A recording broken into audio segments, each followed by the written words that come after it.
Olá, eu sou Manu Mairim, que você tá mais um episódio do podcast do Alguém Viu Meus Óculos. Hoje eu tô aqui com uma professora de publicidade da UF, também é do programa de pós-graduação em mídia cotidiano, né? É a Ana Paula Bragaglia, falei certo? Certinho. Fala um pouquinho pra gente de quem você é na fila do pão, o que você pesquisa, o que você faz assim academicamente. Joia. Então, eu pesquiso ética na sociedade de consumo, né? Focando principalmente a publicidade, mas atendo pesquisadores, orientandos que tenham interesse também em outros produtos midiáticos, né? Desde que se preocupem com o fato de eles serem atravessados pelas lógicas mercantis das sociedades de consumo. Uhum. Então, é uma pesquisa ampla, né? O meu projeto Guarda-Chuva é bem amplo, mas é justamente para poder dar conta de vários interesses que eu tenho e que a sociedade demanda. Uhum. E a ideia para esse podcast, hoje a gente vai falar, não falei aqui antes, né? A gente vai falar sobre publicidade infantil. E a ideia para esse podcast surgiu depois que eu assisti ao documentário Criança, Alma do Negócio, em 2008. E aí nesse documentário foram abordadas diversas maneiras, né, de como a publicidade voltada para o público infantil, ela afeta a consciência de diversas formas, seja a projeção feminina, né, a forma como uma menina se vê, até, sei lá, alimentação hipercalórica, né, alguns alimentos que estão sendo mostrados ali, como isso influencia na alimentação da criança. Passa, inclusive nesse documentário fala de crianças que reconheciam várias logos, mas não reconheciam fruta e verdura, não sabiam o que era. E aí eu vou até deixar o link aqui na descrição desse episódio para quem quiser assistir esse documentário que está disponível no YouTube. E eu saí muito abismada, eu falei, gente, mas é assim. E eu não tenho filhos, mas eu fiquei muito pensando em quando eu era criança e fazendo alguns comparativos, algumas coisas. Então eu queria começar com você do básico. O que é, como se caracteriza, assim, formalmente, a publicidade infantil? Uhum. Bom, a gente já avançou bastante aqui no Brasil na formatação do conceito de publicidade infantil. Inclusive, em função do que os movimentos sociais falavam quando um projeto de lei circulava. De vez em quando ele volta a circular no Congresso, né, que é o PL 5921, que é um projeto que visa instaurar uma lei para regulamentar a publicidade infantil. Então, nessas discussões, movimentos sociais iam até o Congresso, pegavam o microfone, falavam pra caramba. Os relatores que eram a favor da proposta pesquisavam pra caramba sobre o tema, conversavam com os movimentos sociais e construíam pareceres bem sólidos. Alguns relatores fizeram isso, vários se posicionaram contra, né? E depois, juntamente a isso, as ações individuais é uma palavra ruim, as ações mais focadas nos próprios movimentos sociais, independente do que estava acontecendo com o projeto de lei, eram, inclusive, no sentido de construir o conceito de publicidade infantil. Então, hoje a gente tem esse conceito presente já em livros organizados com esse tema por organizações que trabalham com isso, né, como o Instituto Alana. Uhum. A gente tem esse conceito muito bem colocado num parecer de uma deputada que trabalhou nesse projeto de lei. A gente também tem esse conceito presente em artigos científicos de professores da área, né, como eu, em capítulos de livro, ou como o Edgar Rebouças, entre outros professores, Inês Vitorino Sampaio, da Federal do Ceará, essas professoras que organizaram alguns livros sobre o tema, né, Brenda Guedes, Alessandra Alcântara, Rogério Kowaleski.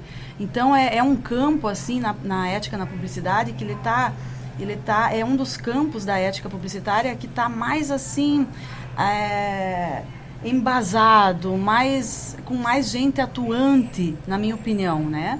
E o que é publicidade infantil, olhando para todo esse material e também com a minha própria percepção, que que vai ao encontro do que eles colocam. Publicidade infantil é a publicidade dirigida à criança intencionalmente. Isso significa que ela pode ser tanto uma publicidade de produto infantil, um brinquedo, uma guloseima, né? Ou ela pode ser uma publicidade de um produto adulto, mas com uma linguagem infantilizada.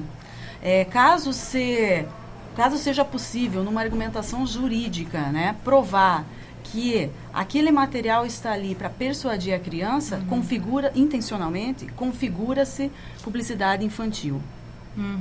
E como que a publicidade infantil entrou no seu rol de pesquisas, assim, né, dentro de todas essas coisas que você falou lá no começo que você gosta de pesquisar? Qual foi o start, assim? Bom, tudo começou porque eu dou a disciplina de ética e legislação publicitária aqui na UF. Dei essa disciplina nas particulares, em universidades particulares, antes de entrar na UF. E eu, pesquisando, né, sobre o que era necessário e relevante de estudo na sociedade sobre o tema, eu vi que esta temática era relevante, inclusive porque eu, pesquisando na internet, via já os movimentos sociais específicos sobre a relação consumo e infância.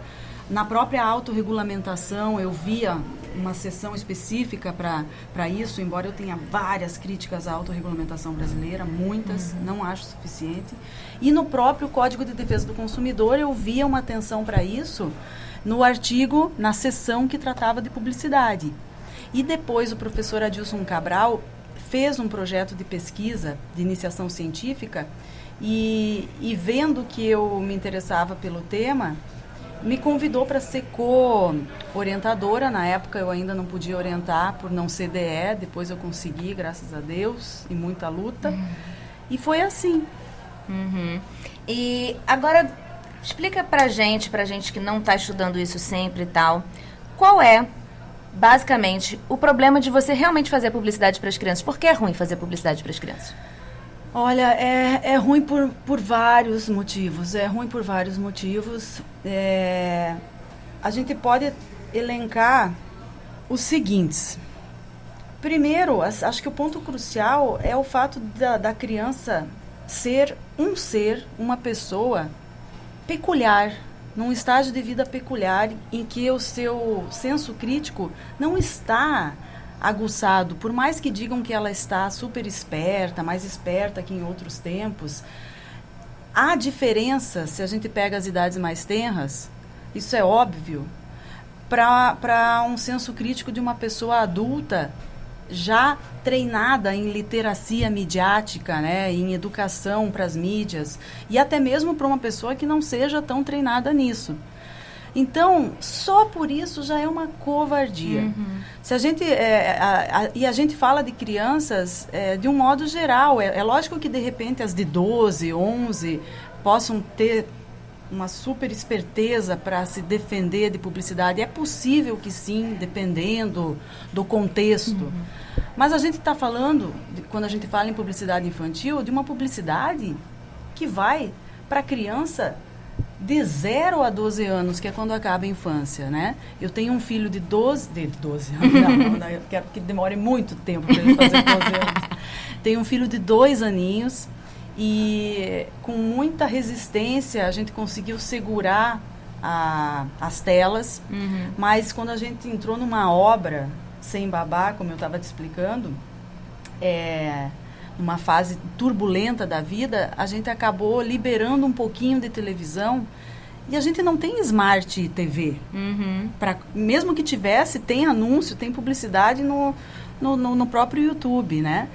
Mas a gente tem uma TV por assinatura comum.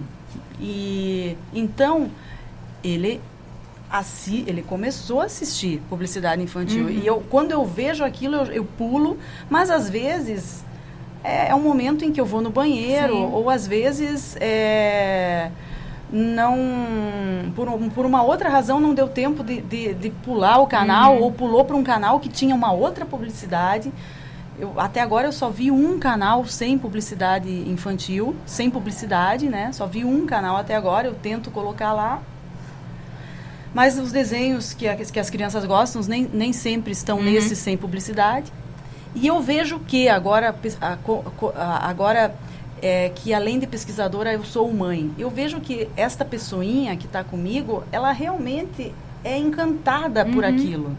Ela fica ali, ela não tem uma reação quando termina o desenho animado. Isso é o que eu via nas pesquisas.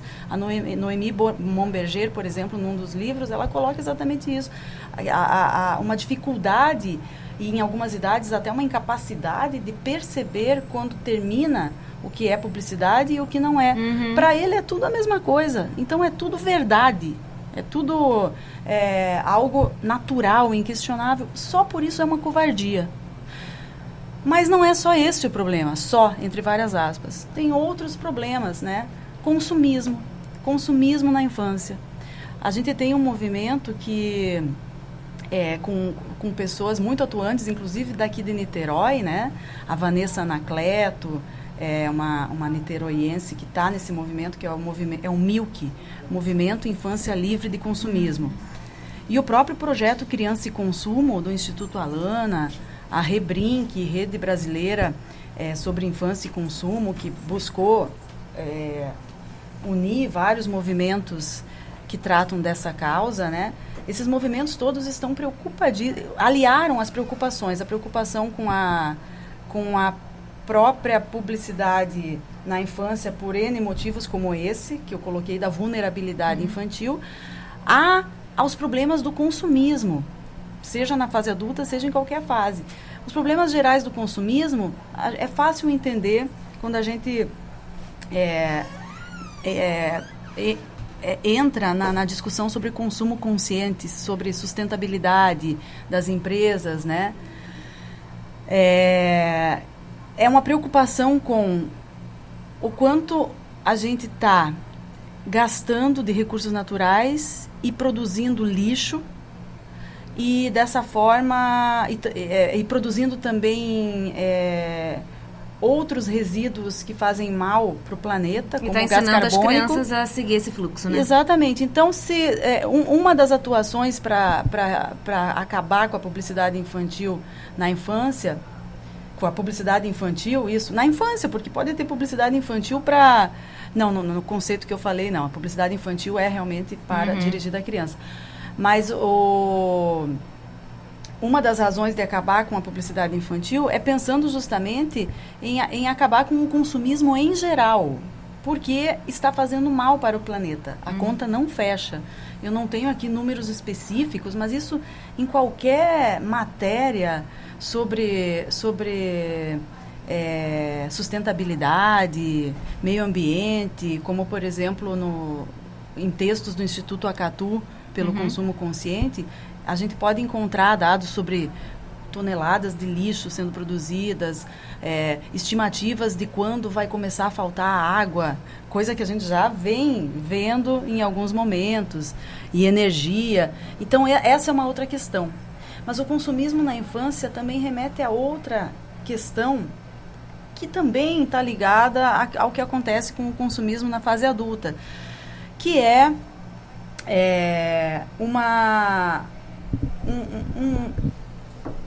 a criação de um valor materialista na criança, uma preocupação na criança em ter coisas e comparar com outros que têm, e consequentemente uma sensação de inferioridade caso ela não tenha essas coisas.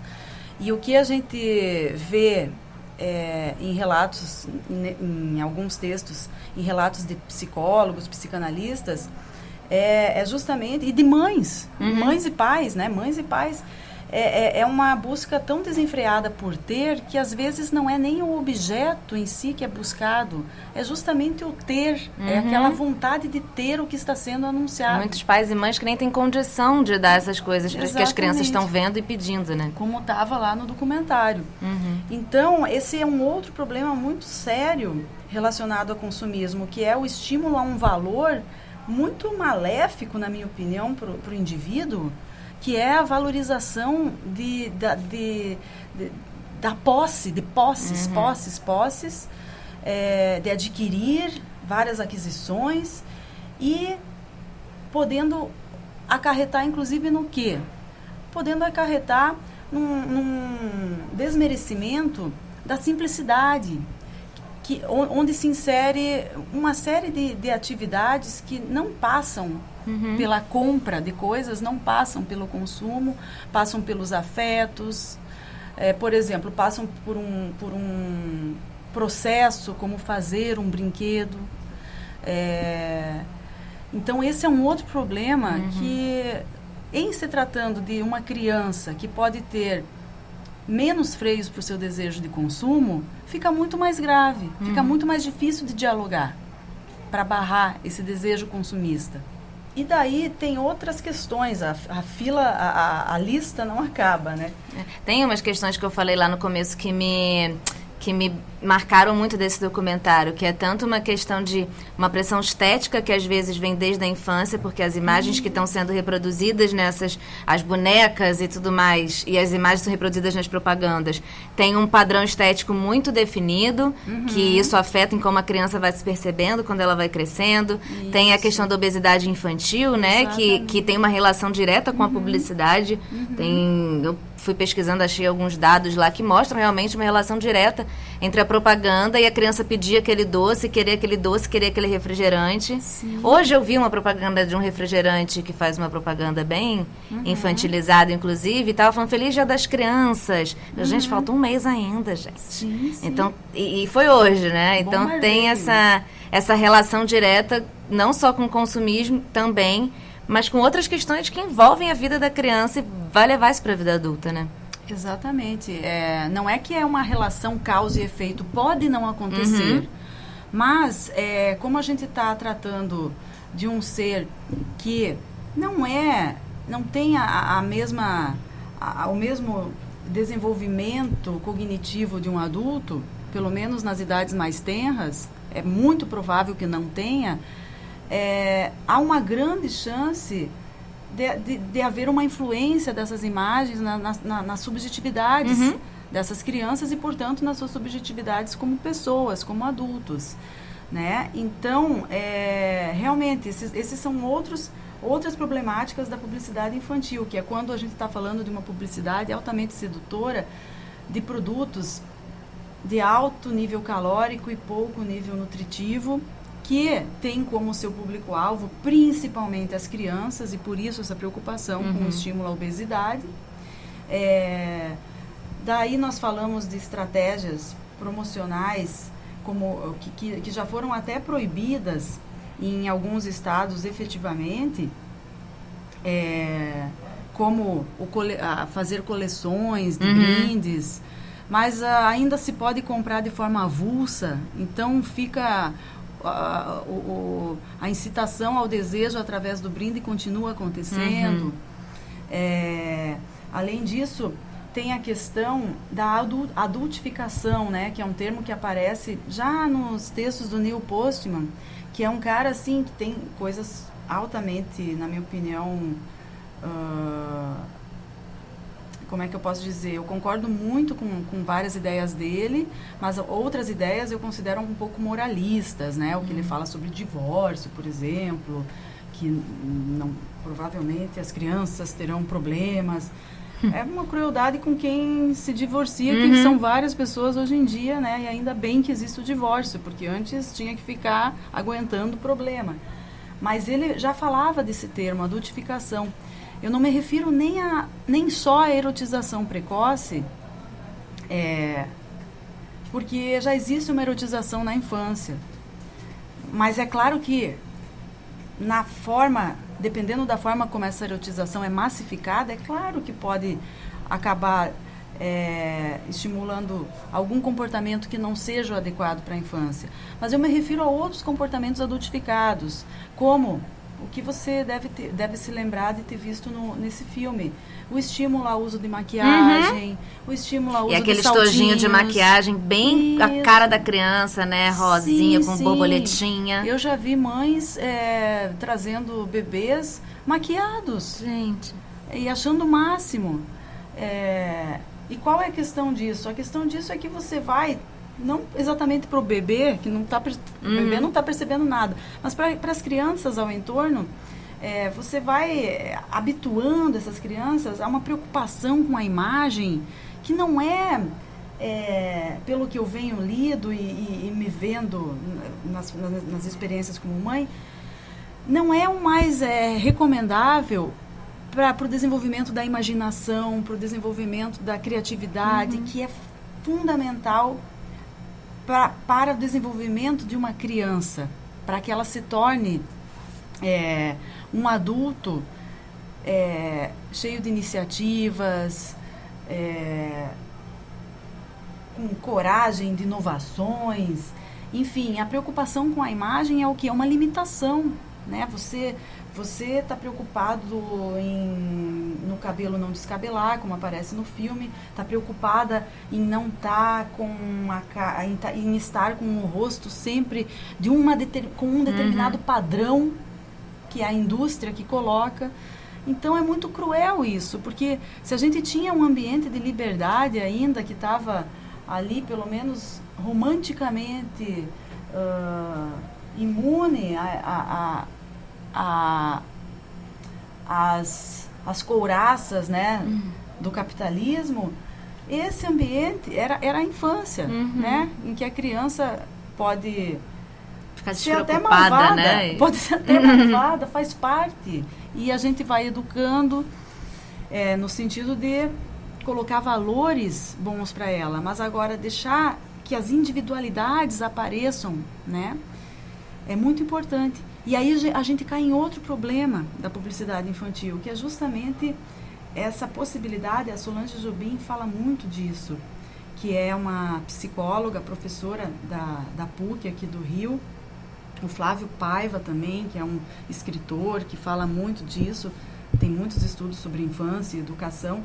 Eles falam muito nessa infância, nessa subjetividade padronizada, né? Que essa publicidade infantil, ela dificulta que a criança imagine as coisas por ela, que os desejos venham dela, claro, com outras influências, mas os desejos e as ideias ficam vindo das indústrias, já pautados em várias coisas, e daí a gente começa a ver uma padronização de individualidades. Isso é muito ruim, porque para ter sujeitos diferentes é preciso apostar nessa liberdade na infância, que não é uma infância sem limitações, mas é uma infância com menos intervenções industriais do capitalismo.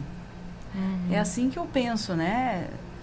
E acho que dessa forma eu consegui listar alguns dos principais problemas. Sim, não são poucos, né? Fora o endividamento dos pais, que é outro problema. Exatamente, a gente até vai falar isso mais pra frente um pouco. Olha só, em março de 2014 foi aprovada a resolução número 163 do CONAN, do Conselho Nacional dos Direitos da Criança e do Adolescente, que considera abusiva a publicidade e a comunicação mercadológica dirigidas à criança, definindo especificamente as características dessa prática, como, por exemplo, o uso de linguagem infantil, de pessoas ou celebridades com apelo ao público infantil e outras características. Mas eu ainda vejo, você também disse que viu, propagandas desse tipo em canais de TV fechada. O YouTube é um lugar onde tem muito disso. Eu posso listar aqui várias maneiras em que essa publicidade está acontecendo dentro do YouTube. Como é que está acontecendo a regulação, né? Como é a regulamentação atualmente? Como que é a fiscalização disso, né? Quais são as punições? Elas existem ou só na teoria, na prática, está difícil? Pois é. Isso é uma coisa que, olha, a gente que estuda isso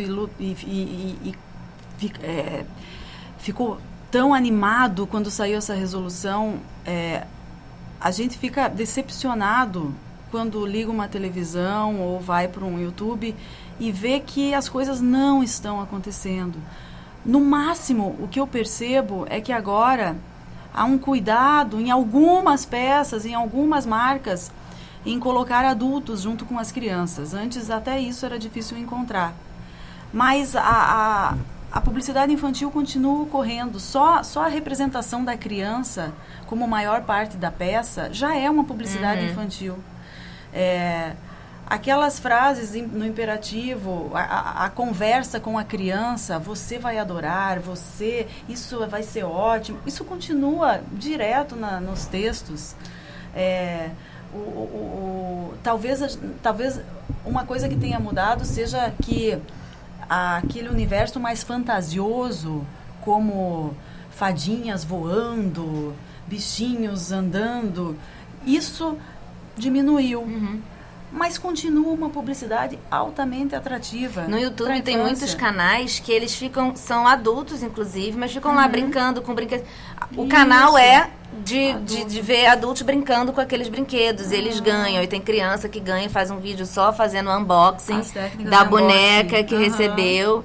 E eu fico, gente, mas é porque eu sei porque eu tenho uma priminha que uma vez eu fui lá e ela estava fascinada vendo o vídeo de alguém brincando com aqueles brinquedos, né? Então tem essa projeção de eu querer e agora eu quero, porque eu tô vendo, né? O YouTube é um mundo onde tudo isso está acontecendo. Exatamente, e é para onde as empresas começaram a ir a partir do momento em que elas veem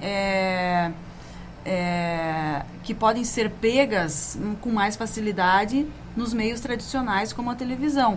Mas mesmo no meio tradicional televisão, tem muita publicidade infantil. Então foi uma vitória, assim como em 2016 o STF julgou proibida uma publicidade infantil da Bauducco, dos biscoitos Bauducco, e isso foi muito comemorado pelos ativistas, né, pelos educadores, por pais ligados ao movimento. Então a gente tem aí já uma série de bagagem dizendo que a própria fala governamental está concordando que aquilo é abusivo. Embora isso já estivesse no Código de Defesa do Consumidor desde sempre, lá no artigo 37. Mas já tem, essa resolução do CONANDA é maravilhosa, é altamente específica. Detalha, e o Instituto Alana fez com o projeto Criança e Consumo, eu tenho o link, depois até posso te passar, fez literalmente desenhou quando que é publicidade infantil, quando que não explicou que não fere o direito do anunciante de produto infantil a anunciar, só que ele vai ter que anunciar com uma linguagem adulta para adultos. É ótima, só que eu não vou poder te precisar exatamente o porquê que isso ocorre, mas eu vou poder dar uma pista. Isso é uma pesquisa que eu vou ter que fazer para a semana que vem, para a aula da semana que vem. Mas, por exemplo, eu acho que o que acontece é o que acontece com a publicidade de medicamentos. A Anvisa fez uma resolução maravilhosa, resolução 96 de 2008, assim, que para o mercado foi terrível, porque acaba com uma série de recursos retóricos, persuasivos para consumir remédio. É o fim da picada. Só para ter uma ideia, nessa resolução da Anvisa, diz que não pode ter celebridades leigas em medicina falando de remédio. Tá lá, não pode. Mas não, tá lá que cada complexo de vitamina, então tá tendo muito, a celebridade tá rolando. Com certeza. Mas o que aconteceu? Fora outras diretrizes super mais rigorosas do que o que a gente vê hoje, né? Então, eu poderia ficar falando disso, mas daí a gente vai para outro tema. Mas o que aconteceu? O mercado, como não é algo que nasceu de um projeto de lei, associações do mercado, advogados ligados a associações do mercado, tipo a Associação de Anunciantes, Associação de Agências de Propaganda, o próprio CONAR, por daí a minha razão de críticas, né? Esses grupos entram na Justiça, na Advocacia Geral da União, alegando que aquilo é inconstitucional, porque pela nossa Constituição está lá que o que pode regular a comunicação é o que venha de projetos de lei. E por essa razão eles conseguem fazer com que isso não seja... eles não acabam, não anulam a resolução, mas conseguem driblar, conseguem se defender, né? Então, eu acredito que o que esteja acontecendo com a resolução do Conanda é isso. Alguém deve ter entrado na AGU, o advogado do momento deve ter declarado que era inconstitucional, embora vários juristas já digam que sim, tem força de lei, as agências regulatórias têm força de lei, o Conanda também é uma agência regulatória, mas como os interesses são os interesses maiores, que têm mais força no nosso Planalto, são os ligados a empresas, as pessoas que estão lá, muitas defendem empresas. Então, é por isso que a gente continua vendo. Mas o fato de existir documentado essas novas diretrizes, isso é um ganho enorme. Por exemplo, eu ensino em ética publicitária a resolução do Conanda e digo, vocês vão estar cometendo uma coisa ilícita. Por mais que tenha quem entre na AGU e alguém diga que é inconstitucional, tem outros vários juristas que dizem que tem força de lei. Então você já é respaldada na hora de formar os novos publicitários. Exatamente, esse é o ganho. Mas tem muita coisa para mudar. Agora que eu assisto desenho animado com meu filho, eu vejo o quanto assim tem coisa para avançar. Muita coisa. Agora, você é uma empresa, você produz produtos para crianças, produz brinquedo, enfim. E existe algum meio correto de se fazer essa publicidade? Como é que isso pode acontecer? Falando para os adultos. Então, se é uma boneca, um carrinho, um biscoito recheado, não importa que produto infantil seja, a linguagem correta é a linguagem dos adultos. Então, não vai poder ter uma criança como protagonista, não vai poder ter diversos recursos retóricos convidando a criança a consumir aquele produto. Se fosse a resolução do Canadá, a lei de Quebec, que é assim que é chamada, já seria considerada publicidade infantil daquele produto estar com uma audiência majoritariamente infantil. No nosso caso, não é assim, a nossa é mais branda. Então, pode estar com uma audiência majoritariamente infantil, esse produto, se não tiver os recursos da linguagem infantil. Então, é possível, claro que é possível. Só que eles sabem que se eles fizerem assim, não vai ser tão atraente para a criança pode não querer assistir. E daí, ela não vai pedir para os pais. E, portanto, vão vender menos. E aí que tá a mágica, né, de vender. Eu trouxe uns números aqui, mas antes de falar esses números, eu estava fazendo a pesquisa, né, pra gente fazer essa entrevista, e aí eu estava vendo algumas publicidades que foram proibidas. Então, uma delas que eu achei, né, eu não sou publicitária, né, e aí eu falei, gente, isso aqui também é publicidade. Tinha um show do Ronald McDonald que ele ia pelas escolas, e isso foi proibido. Então, ele fazia um teatrinho. Assim. Era um teatrinho, só que era do Ronald McDonald, entendeu? Então, é uma maneira de você fazer a publicidade que a criança muitas vezes não sabe que é uma publicidade. Exatamente, né? Uma publicidade indireta, uma publicidade oculta. É o branded content, né? São as ações publicitárias camufladas de entretenimento. Já são antigas. E os dados que eu ia dizer, é uma pesquisa de 2003, na verdade, que eu encontrei, então ela ainda é antes da existência do YouTube, por exemplo, que consumo e pesquiso o YouTube, é uma grande virada em muitos aspectos da comunicação, né? Inclusive no que se trata de publicidade infantil. Mas essa pesquisa afirmava que 80% das decisões de compra das famílias são influenciadas pelas crianças. Então, os pequenos, né? As crianças estão pedindo produtos alimentícios, era 92%.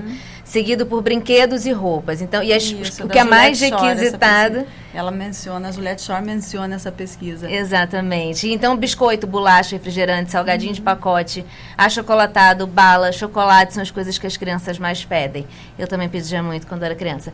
E é uma escolha que é induzida principalmente, no caso dessa pesquisa, pela televisão. E hoje em dia, acredito também que muito pelo YouTube. Eu estava assistindo um dia desses, um desses grandes youtubers aí de crianças, e ele estava... que já teve muita polêmica com relação a isso, que já mudou a sua postura, mas que ainda tem os brinquedos, ele ainda tem o quarto de brinquedos, é todo um... Ele se faz de criança, finge que é uma criança e tem todo um quarto de brinquedos, e aquilo cria também, né, uma expectativa na criança. Pinta o cabelo colorido. E aí eu te pergunto, como que os pais, os responsáveis, nesse contexto, eles podem fazer para, de alguma forma, preservar a criança, ou até mesmo no sentido de alfabetização midiática dessa criança, né? Como lidar, também entendendo que essa responsabilidade não pode ser só dos pais, como você mesma disse, que não tem jeito, às vezes eu preciso ir no banheiro, preciso fazer um negócio e a publicidade está passando. Como dentro desse contexto todo, os pais podem agir? Bom, antes de responder, eu preciso enfatizar isso que você já enfatizou, mas eu preciso enfatizar que é uma batalha muito desigual. É uma batalha muito desigual. Pais e indústria, pais e capitalismo. É uma batalha desigual, né? Porque nesse mesmo documentário, a Inês Vitorino fala algo que eu acho ótimo, que é assim, os pais dizem não para essa criança 3, 4 vezes por dia. A publicidade diz sim para essa criança muito mais vezes. Então, por mais que a gente se calce em várias estratégias, como as que eu vou dizer aqui, que são as minhas, se não tiver a regulamentação, se não tiver mesmo a proibição da publicidade infantil, que não é a proibição do direito de anunciar,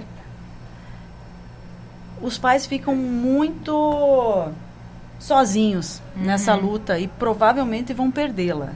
Essa ponderação que eu queria fazer. Mas como que dá para a gente tentar driblar um pouquinho isso? Bom, eu e o meu marido, a gente... com muito custo, a gente limita pra caramba a quantidade de TV, né? O ideal que a gente coloca, a Associação de Pediatria dos Estados Unidos e a brasileira, eles até aumentaram um pouco a quantidade de horas, porque estão vendo que é muito difícil fugir disso, né? Mas a brasileira ficou mais rigorosa, não cedeu tanto, continua com as 2 horas. 2 horas no máximo para crianças até... quer dizer, 2 horas no máximo para as crianças assistirem TV por dia e não antes dos 2 anos. A gente, com muito custo, conseguiu introduzir com 1 ano e 8 meses. Porque você tem uma televisão, você tem a situação do dia a dia que exige de você, você não tem uma vida em comunidade, com famílias, com vovós, com vovôs, com tios, com irmãos, as famílias estão pequenas, né, uma infância muito mais privatizada, né, os autores de infância vão falar disso. Então, a gente acaba precisando, como um recurso daquilo ali, para poder fazer alguma outra coisa, e essa outra coisa, eu juro para você, ir no banheiro e lavar uma louça, coisas desse tipo. Outra coisa então, limitar o horário. Às vezes acaba dando 1 hora, a gente tenta fechar em 1 hora, quase nada de manhã, e uma meia horinha de noite, mas às vezes chega a essas 2 horas. Às vezes chega a essas 2 horas, mas é o que se coloca. Celular, nem pensar, mas é claro que quando vem os vovôs, né, ele tem, as avós infelizmente faleceram, mas os vovôs mimam pra caramba de todas as maneiras, né, fazem o papel de todas das avós e deles mesmos. E quando eu vejo, tem lá um celular sendo mostrado, mas daí, essas horas a gente não tem muito o que fazer. Mas o que está no nosso controle não deixar, não vai pegar, porque é fascinante. Eles realmente ficam mergulhados naquilo, eles gostam. Que às vezes é fascinante pra gente fascinante também, né? Pra gente, lógico. Imagina é difícil pra criança que tá gente. descobrindo. Exatamente, só que se ela vai se estimulando com aquilo, se acostumando com aquilo, fica mais fácil para ela entrar nesse universo com tudo mais para frente. E ela tem que se preocupar com outro tipo de brincadeira, na minha opinião, de várias pessoas com quem eu converso e estudo, e que eu estudo, né? Que não passam tanto pelas novas mídias. E daí você já está vendo que eu sou uma daquelas pessoas que fazem parte, que a gente divide. Tem as pessoas mais otimistas com as mídias e tudo mais, e tem as pessoas mais pessimistas. Tranquilamente, eu digo que eu faço parte das mais pessimistas. Eu acho que tem que ter controle. Eu acho que, para além da publicidade, tem outros problemas, e daí fica duas coisas ajudando no problema. A publicidade ajudando a manter a criança naquilo, e daí tem os possíveis efeitos negativos que não estão relacionados só à publicidade, mas sim ao próprio universo das novas mídias, né? Daí a gente iria para um outro caminho de fala. Sim. Não, eu estava pensando aqui, porque também é uma coisa que eu penso bastante, assim. Eu já sou talvez do lado mais otimista, e eu não acho que o grande problema exatamente sejam as telas, mas eu acho que, inclusive porque as telas fazem parte da vida e fatalmente a criança vai precisar disso na adolescência e na fase adulta. A questão é a responsabilidade com que se faz isso. Sim. É você não dar a tela para a criança tão nova, porque ela está desenvolvendo uma série de outras coisas, inclusive o toque. Mas hoje em dia tem pais dando com 4 meses. Aí é a responsabilidade no meses. fazer, né? Que não está acontecendo. É o tipo de conteúdo que está sendo consumido, esse tipo de coisa que é interessante. Mas porque a gente está indo para um outro lugar rapidinho aqui, que eu vou falar um negócio aqui, que eu estou sendo da publicidade infantil. Vou falar aqui, é porque eu vejo muita coisa assim, porque a gente fica ansioso e vai levar ansiedade para a criança. Mas acho que isso faz parte de um processo também. A gente fica ansioso porque eu, quando era criança e adolescente, não tinha. E agora eu tenho e entrei nesse mundo e o que está acontecendo? Tem muita criança que está sendo criada nisso, e talvez ela saiba desenvolver essa competência para lidar com isso que a gente não teve. A questão é realmente a responsabilidade de se fazer isso de uma maneira gradual, esperar o tempo certo, ver que tipo de conteúdo que ela está fazendo ali. Então, assim, eu vejo de uma maneira otimista, mas se a gente melhorar em um tanto de outros aspectos que ainda precisam ser melhorados.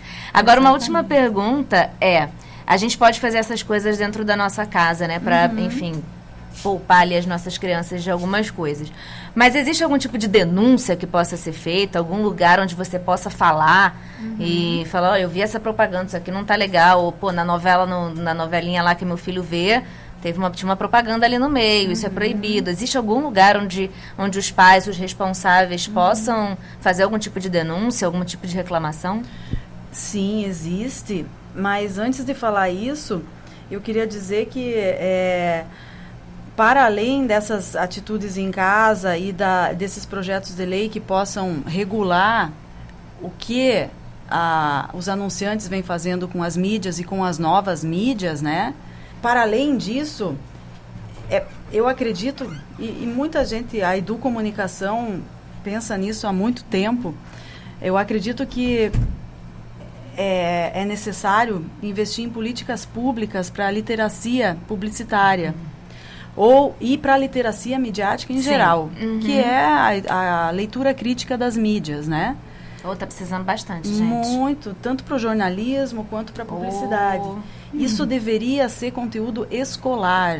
Eu sei de algumas escolas, uma amiga minha trabalha numa escola em Curitiba, ela desenvolve projetos a respeito disso, educação para o consumo, leitura crítica de mídias, para não ser enganado por publicidade e por jornalismo, mas deveria ter política pública sólida, e eu teria que, os educadores, o pessoal de educação sabe muito mais que eu sobre isso, sobre como é em outros países, mas deveria fazer parte do currículo escolar, para a criança, para isso está sendo trabalhado em várias frentes, né?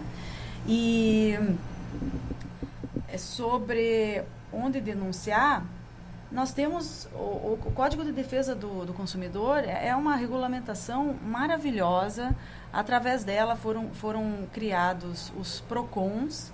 Então, o PROCON é um grande canal de denúncia de publicidade enganosa e abusiva, onde se encaixa a publicidade infantil. Ótimo. É possível também se dirigir ao Ministério Público de onde a pessoa está situada, de forma direta também, mas o melhor canal seria o PROCON. Eu não falo no CONAR porque eu não defendo essa autorregulamentação. Eu poderia dizer, vão e denunciam ao CONAR. O CONAR é um dos lobistas contra a publicidade, contra a regulamentação da publicidade infantil. O CONAR, só para explicar para as pessoas, e para mim também, que eu posso não estar sabendo direito, são conselhos, é um conselho de publicitários. É um Conselho Nacional de Autorregulamentação Publicitária, que veio inclusive antes do ECA e do Código de Defesa do Consumidor, já preocupado com essas novas regulações que iriam vir. Então, gente, segura aí que a gente mesmo se resolve. Exatamente, essa foi a lógica. A gente encontra essa fala sem qualquer pudor nas biografias do CONAR, num livro autobiográfico do CONAR. Entendi. Então, eles têm publicações dizendo por que a regulamentação da publicidade infantil não é necessária. Entendi. Tá entendendo? Então, não adianta reclamar para o CONAR sobre publicidade infantil. É PROCON. PROCON é Ministério Público. É isso. Obrigada, viu? Obrigada a Gostei você. muito. Só para dizer para vocês que estão ouvindo a gente está aqui no Instituto de Artes e Comunicação Social, IACS, da UF. Então, se vocês ouviram pessoas passando, isso aqui, a universidade é isso, as pessoas passam, elas circulam. Então, pode ter vazado alguma coisa, mas a gente tentou procurar um lugar mais quietinho possível. E eu adorei muito a nossa conversa. Muito obrigada por ter tirado esse tempinho para mim. Não é fácil. Imagina. Trabalhando, dando aula com um filhinho de 2 anos. Imagina. Eu agradeço muito, porque eu acho muito importante a gente falar desse assunto e alertar, né, algumas coisas que também não passavam pela minha cabeça antes de eu ver o documentário e antes de fazer a pesquisa para a entrevista contigo. Então, obrigado e parabéns pelo seu trabalho. Obrigada a você. E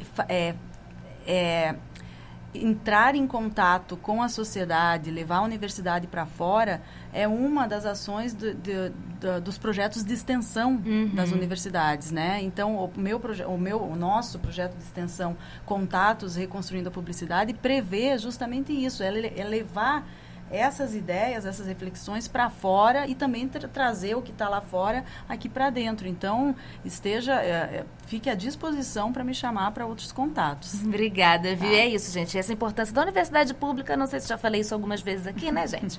Então, é isso. Muito obrigada. Não sei se você está ouvindo no Spotify, se está ouvindo no YouTube. Muito obrigada por ter ficado até aqui e até o próximo.